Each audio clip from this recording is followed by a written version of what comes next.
Hey guys, nandito tayo ngayon sa aming bahay dito sa may likod ng Manalo Resort Hotel. Ayan, gina-grass cutter ngayon ang paligid natin dito dahil naghahaba ng mga damo dahil laging umuulan. Ayan ang view natin sa Laguna Lake. Ayun, medyo hazy ng konti.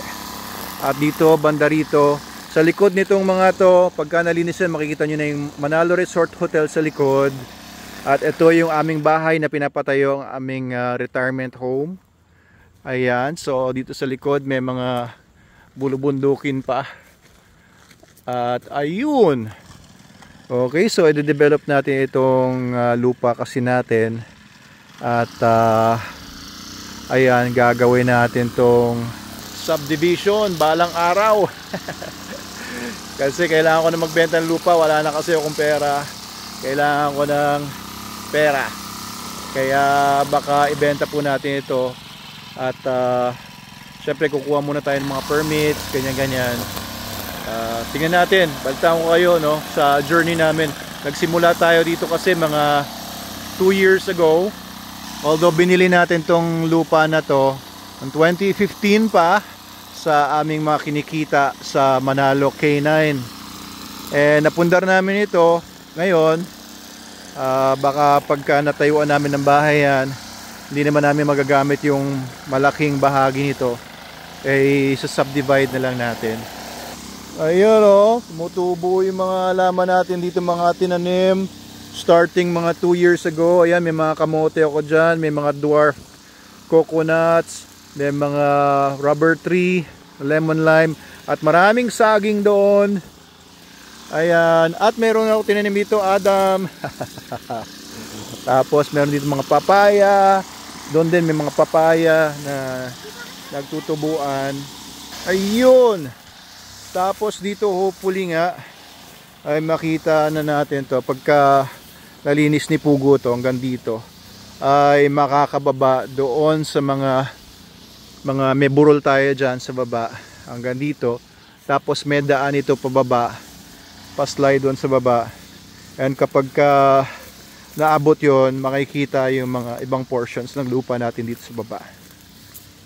Yun o. Ayan, hindi lang masyado makita dito. So yun, may meeting kami dito kasi mamaya. So ano lang, tambay-tambay lang muna kami dito. Kamusta kayo lahat dyan guys? Nakapunta na ba kayo dito? Sa mga nakakaalam dito sa Manalo Resort Hotel, dito sa barangay Mahabang Parang, Binangonan, Rizal. Ganitong kaganda po dito.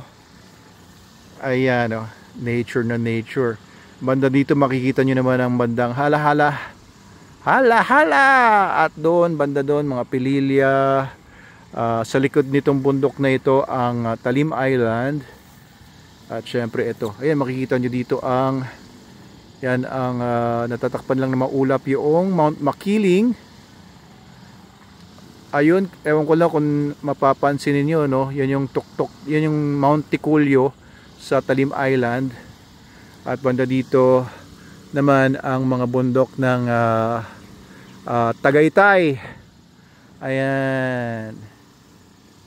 Yun. So ito ang ating puno ng kalumpang na ito ang naging sentro ng aming dito. Parang landmark to.